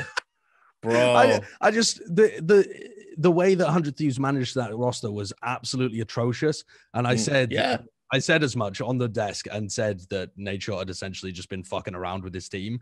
And he was on a co-stream and there was a clip of him just being like, very funny, really good banter. And he's just seething and sat there, which I appreciate how much he cares, but also definitely was the right move getting Sean and DTK in to like run the team. Yeah, but the problem is as well, they get pissed off at the criticism. And then, a month down the line, they're putting out a statement that essentially agrees the criticism was valid. Yeah. You know what I mean? Like, it's just emotional, isn't it? We haven't done everything correctly, but we do strive to be winners at 100 Thieves. That's the most important thing. It's so fucking important. If you go to their fucking website right now, it's just all clothes. You have to. There wasn't even a link like last week to actually get to the teams because some new merch drop had happened. So fucking don't piss down my back and tell me it's raining, mate. Like, at the end of the day, some things are apparent. And this is the esports this is the sports ecosystem. Players play. There's an expectation you'll be good, right? If you're not, the fans will criticize. The pundits will criticize. Journalists are going to write stories. Columnists are going to write opinion pieces. The blogosphere is going to happen. People are going to make videos. People are going to review your VODs and review your play style. People are going to speculate about whether or not you're going to get dropped. You can't handle this. Like, sports ain't for you because trust me, like, or rather, you can play another fucking esport. There's plenty of them. Now, you'll get no coverage whatsoever. You'll make no money and no one will care. The ecosystem is what enables you as a pro player to have 20 grand a fucking month salaries. So, don't go around crying and trying to discredit journalists and getting upset every time someone's criticized. If you know you're right, you're right. Just get on with your life, Yeah. But look, I realize we are over time, but was one more thing I have to do. Because I was going to go down another route, but so time's flown by me. It's been super enjoyable. But obviously, Plat Chat made predictions for who's going to win. I've got it in front of me. Okay. It's been interesting actually because, like, I got to say when I was looking at all of this, ahead of the competition, obviously we've had like some super interesting things like the emergence of the guard and stuff like this. So there really is some spanners in the works. You picked Optic and G2. Yeah. Right. So let's talk me through your picks in great detail. Well, I think that Optic are the favorites right now, like the de facto on paper favorites, because they're the team that's made it the deepest out of any of the pre-existing rosters. I mean, Fnatic also have made it incredibly deep. They made the finals of Reykjavik last time around. Mm-hmm. They made quarterfinals at Champions. They're looking fantastic at the moment in terms of going 5-0 in the groups, etc. But they're going to have to play with 2 stand-ins, so they're kind of fucked. So it's of the other teams that are out there. I mean, FPX also top EMEA team couldn't make it to the event because they have 2 Russian players, Ukrainian player got fucked. So to me, it comes down to the North American teams are kind of the next up, and Optic have proven that they can go deep. Their current attitude towards prep for tournaments is extremely strong. They finally actually put Chet to work. There was an article recently about their coach Chet and how he's just been hands off for the latter part of 2021, and now he's actually helping them, which I thought was a bit of a bonkers way of framing that. But yeah, he does seem to be having a lot of impact. And this team has got, pound for pound, one of the most talented rosters at the event. Not the most talented, I would say, but they're pretty damn skilled, and they've been making significant inroads. They got eliminated at Champions fairly early on last time. They got grouped, but that was because Victor had COVID. And I think normally I'm reluctant to give teams a pass like that. But when you just look at what Victor was doing in the server, it was his worst event by a long shot. And he did say that he was sick and the whole team was playing in like hotel rooms instead of being on the stage. So I've got to give some credit to that. And aside from that, they've just had really good performances in all of the major events that they've played in. And they far outclass the other teams that they're going to be competing against in terms of experience. But hang on, the guard did beat them, right, in the North American qualifiers. They've gone 1-for-1, yeah. So Optic beat them in the upper finals, and then the guard came back and beat them in the BO5. So I think arguably a greater achievement. Yeah, the guard are a fantastic team as well, but they also have no players with significant LAN experience. I mean, Saya Play is the most experienced, and he played for like 2018. Overwatch is like, he wasn't even, he hasn't been in a final or anything. He's just played on stage for some regular season games. And that was so long ago. He's probably a different human by now. Most people develop quite a lot in the 4 years when you're that kind of age. So I think that's a team where they have a really high ceiling. They could win the event, but I think there's enough roadblocks in their path that it's more possible that they stumble at some point compared to Optic, who are essentially dead even with them. It was like a 5-map grand final that went the entire distance, and the guards map pool is just slightly deeper, but not in a way that's really going to affect Optic for BO3s.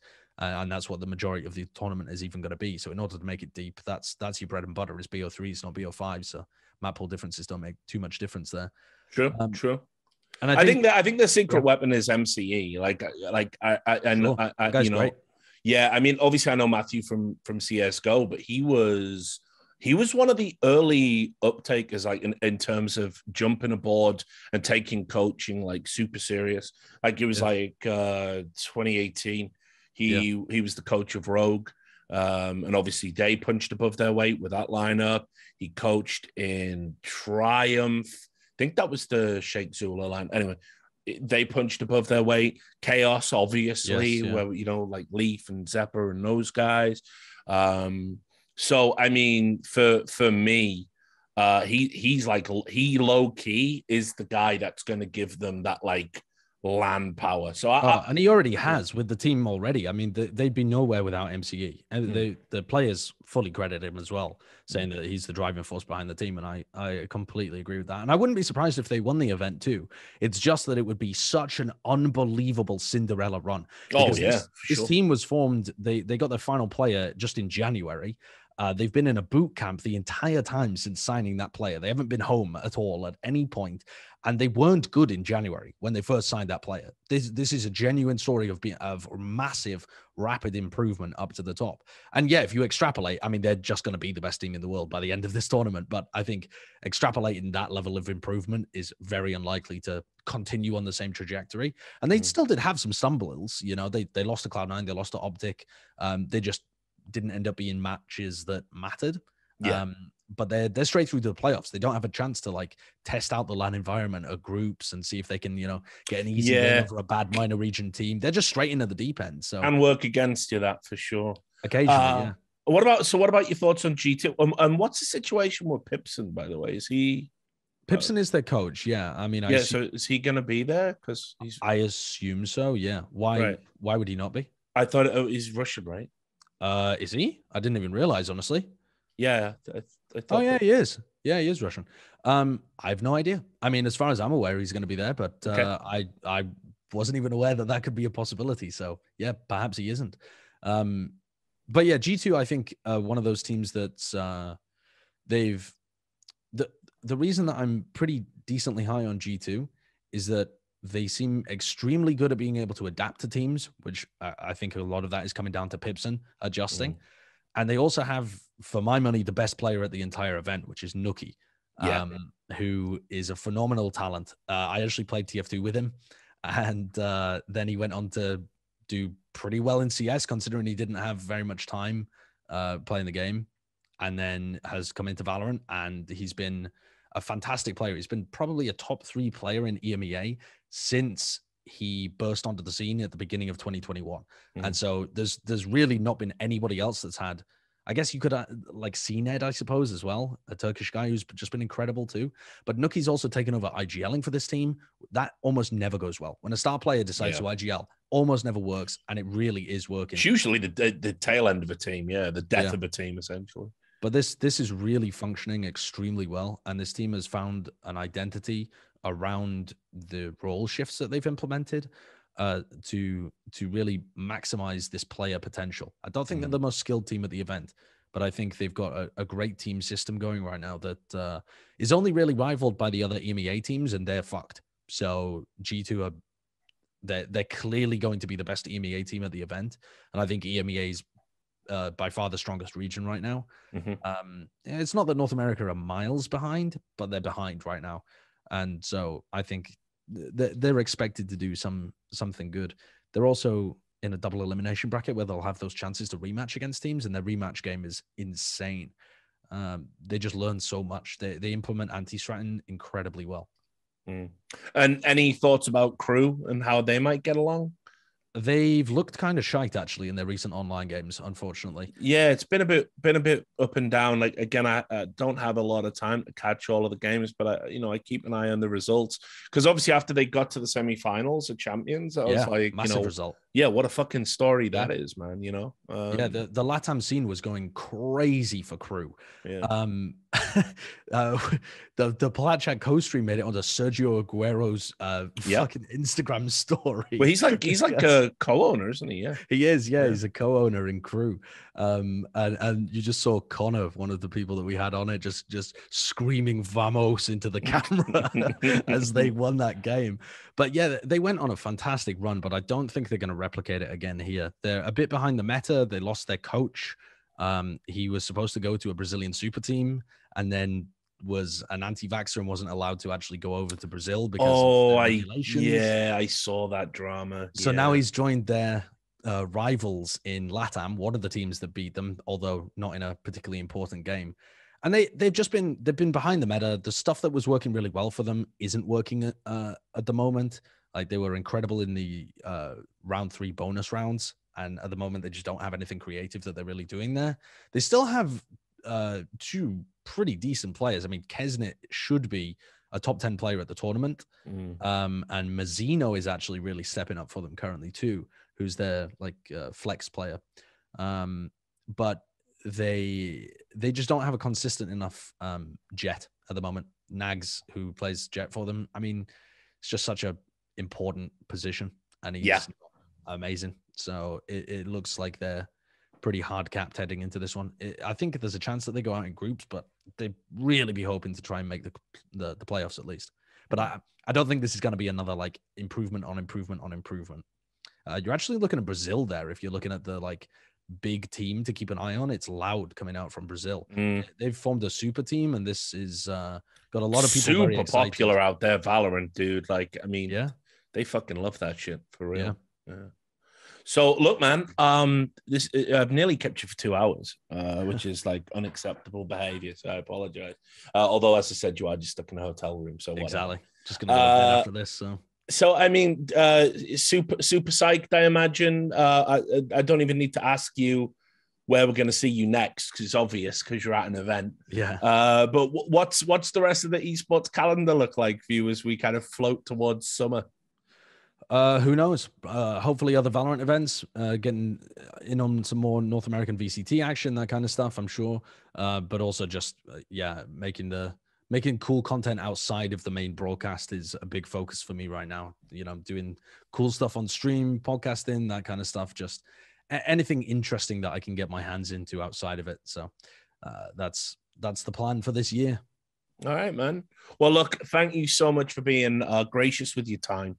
It's great talking. Like I say, I'm a fan. I'm a big admirer of your work. I think you contribute some excellent stuff, not just on a broadcast, but all the ancillary content you do around it. And it's important that any emergent esport has a standard bearer, you know, somebody that is going to create podcasts, is going to do analysis, video review, is going to go out there and get on a broadcast. It's what encourages people to want to engage with more than just the games. Sure. You know, and that's really important for the health of an esport. So you're doing great work. So give my best to all of your colleagues. Thanks, and thanks again so much. And guys, that is the Great Sideshow. Not a sideshow, the main attraction, in my opinion. Be sure to follow him on social media, which will be on the screen if Sam has done his job. That's never a given, is it? But anyway, I don't know when the next episode of the Richard Lewis Show will be. It'll be soon. It'll have a cool guest on it, as it always does. Thanks so much for watching. Make sure you like, comment, subscribe, all that Zoomer shit. And I'll see you on the next episode. Until then, take care.